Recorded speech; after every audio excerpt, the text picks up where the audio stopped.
ورحمة الله وبركاته أصحاب قيمة هي قاية عليه سود وهذا مانتا وحنا تشوفنا شفاق سوير هالكن وحنا تشوفنا لتشنكي وينا ولالكي ناس بيلا تشوفنا وحويا ونكها مانتا وتيم كمانتا هالكن ضد كسبوك علي آدي بنكو سلامية آدي وحويا هول ونسنا ورقبتين سود ومركورة ناصر الله horta halkan waxaan ka salaamayaa walaalkay iyo channelkiisa daawadayaasha waxaan leeyahay dadka taa subscribe garayaan marka labaadna halkan waxaan uga dirayaa hambaliyo dhammaan shacab weynaha qaranka Jamhuuriyadda Soomaaliland waxaan leeyahay happy 18 May oo ku beegan sanadkii 34 alxamdulillah si fiican bay noogu dhacday barxadda weyn ee Ingiriisiga taariikhiga ee Trafalgar Square deewaad aragtaa indhahaaga ku marxatiya aadiyad walaal dadkan waxa maanta in ka badan kun qof halkan isugu yimi way buuxday 5 kun ka badan waxa weeyaan meeshu way buuxday muxuu ahaa dadkan sidaad isku keenteen wallahi horta de waxay isu keeneen waxa weey jacayl iyo qadiyada qaranka Jamhuuriyadda Soomaaliland dadweynuhu u qabaan ilaahayna subhanahu wa ta'ala de uu nagu munaystay inaan kulliga halkaas isugu nimaadno dadkuna ay soo yimaadaan farxad bay noo tahay wallahi niyow dadku waxay leeyihiin dad badan oo la hadlay waxay leeyihiin waxaan doonaynaa wax xafladahan oo kale inay dhacdo oo sanadka laga dhowr jeer la qabto markaa ma isku dayeysaan inaad laba saddex jeer dadku u qabataan si ay community isugu soo dhawaato deme horta waa muhiim waa la qaban karaa laakiin ciladu waxay ka jirtaa waxa weey horta dadweynaha waxa loo baahan yahay gacantooda horta lagama maarmo de waa inay get contact with UK Somaliland Alliance iminka xataa de hadaad u aragtid halkan barxadda dhaqaale badan baa galay sida arkaysa stage-ka samaacadii iyo security-ga iyo wax kastaba de waxaan oran lahaa iyaguna hadayna garab qabanayaan ta mar baad sheegtay 5 jeer bay dhacaysaa hadii la kale ugu dambeyn aad baad mashquul u tahay waqti ugu badin maayo message-ka aad u dirayso community-ga Somaliland ee UK waa maxay adigoo alliance team ka hadlaya waxaan leeyahay isku xidhnaada isku duubnaada qarankiina calankiina kor u haya Soomaaliland ha noolaato daawadayaal halkan waxay la taagan hablo kamid ah hablaha maanta xafladda yimi magacaaga sheeg walaalo mumtaaz adigana luula guray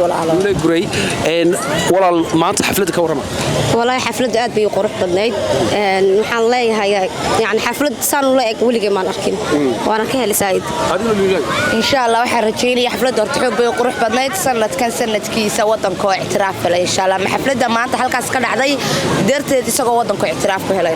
aad iyo aad walaal dadkii soo qaban qaabiyay iyaga maxaad leedahay waxaan leeyahay aad iyo aad baad u mahadsantihiin sida quruxda badan ee xafladda isugu soo qaban qaabseen aad baad u mahadsantihiin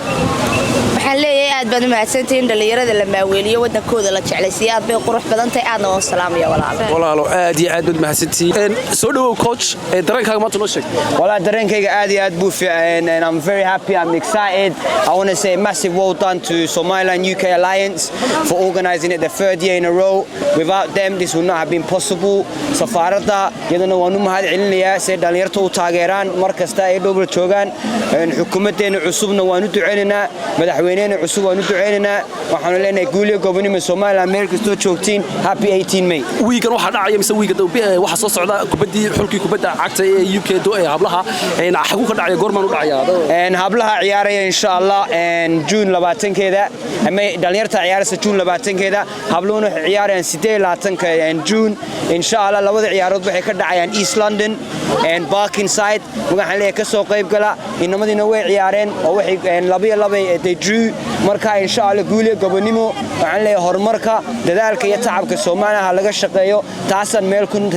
meel ku gaarana dhalinyarta gacmaha aanu qabano dhalinyartana horumarkooda dadaalkooda tacabkooda insha Allah aanu ka shaqeyno sidaasaan marka meel u gaarana taasan marka u sii socono farxadda igu jirta maanta waxaan ka baqaynaa suuxo lama soo koobi karo wallahi ilma iga timid markaan arkay dadkii oo dhan oo maxay tahay faraxsan oo hadaan xafladan oo kale jirin de mabaynu dareeneen walaalo waxaad moodaa inaynu joogno wadankeennii halkan waxa ila jooga the legend himself Qaasim bay la jooga mishiinka ka dambeeya wuxuu ahaa isoo goro teamka hawsha soo qaban qaabiyay isaga iyo Naasir iyo Qaasim waxa weeyaan ragga maanta halkan isugu keenay iyo hablaha halkan isugu keenay weeyaan dadka inaad jooga Qaasim walaal soo dhaw aad baan u dhawahay walaal laakiin waa inaan siiyo dadkii xaqooda waxa weeyaan UK Somaliland Alliance waxa weeyaan koox ballaaran aniga naas buu inaga ballaaran tahay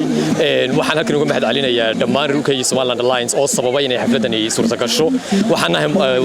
mahad u celinayaa volunteers-giina caawiyay iyo dhammaan bulshada reer Somaliland oo ka soo qayb galay xafladan ballaaran oo inoo qurxiyay fanaaniinteena aan halka ku soo koobi karayn oo kamid yahay legendkii weynaa Nuur Daalacay Canab Marwo Xasan Cabdiraxmaan Nasri iyo qaar kale oo fara badan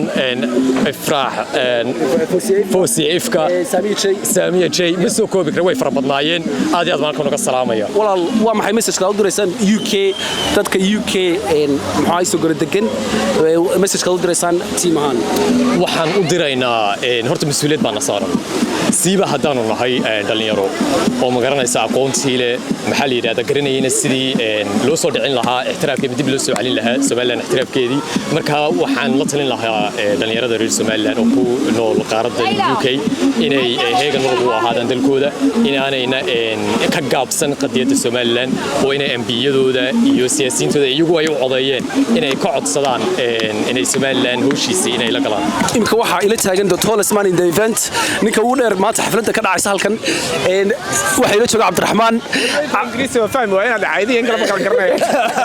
Cabdiraxmaan oo ka waran maanta dareenkaaga inaad dareenkayga lama soo koobi karo London House Square bala meesha sama halkaas aan joognaa maanta xitaa cirku waa London iyo lagama sheekayn karo saaxib all the way Birmingham baad uga tagtay Birmingham ma noqon saaxiibna dadkayga la yara farxo loo qoslo yani waxay dareemayaan la yara dareemo alxamdulillah miyad walaal lagama sheekayn karo saaxib ma sanaga iskala niyo walaal aad keen waay saaxib aad baa walaal ku salaamaya bashir sidoo kale caawa washadana aad iyo aad wasato walaal والله درين كيفين هذا راد بفرحسين هاي waa markii saddexaad aan imaado London meesha ma taqaanaa and I really like it waa meel aan aad uga helay dadkeenu inay iskugu yimaadaan aniga dadan Somalilander kale soo kaxaystay dad badan oo Somalilander ma soo kaxaystay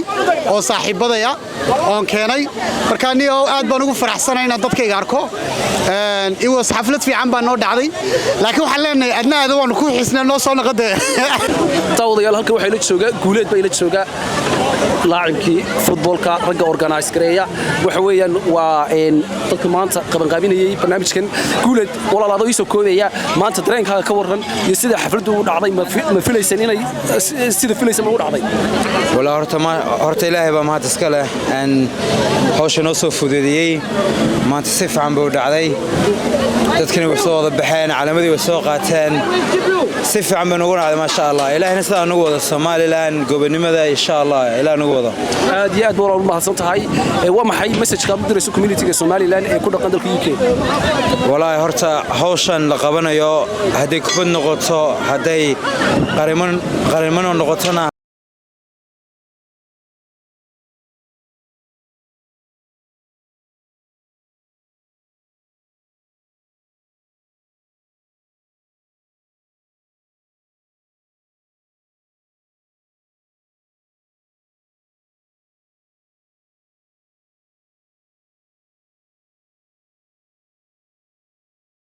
أنا هسوي قبصنا maxaa kaaga baxay maanta dadka badan ee isu soo baxay wallahi waxa iga baxay dirinaan jacayl waxa arkay waayeel caruur dhalinyar dhamaantood sidii qof kasta wadankii u jecel yahay wadanimo aad u xoogan waxa leeyahay halka kaga sii wada Soomaaliland markasta guulaysato aad walaal ma haysantay halkan waxay la taagan Naasir all the way from MKK yimi Naasir waa daalantii maanta dhabad ciyaarisay hadalku ugu soo badi maayo waxaad ii sheegtaa dareenkaaga ii sheeg dareenkayga maanta aad buu ka xasan yahay lama soo koobi karo waxaan leeyahay happy 18 May maanta kaliya maaha 18 May maanta dabaldeg ilaa iyo koodii bisha aan dabaldeg soo wadnay marka maantana waa 25 May waxaan u maleynayaa ilaa iyo 30 bisha inta ka dhamaanayso waan wadaynaa halkan maanta anagu reer Ingiriis aan ictiraafku baan raadinaynaa ictiraafkuna waa soo dhow yahay waxaan leeyahay happy 18 May Somaliland ha noolaato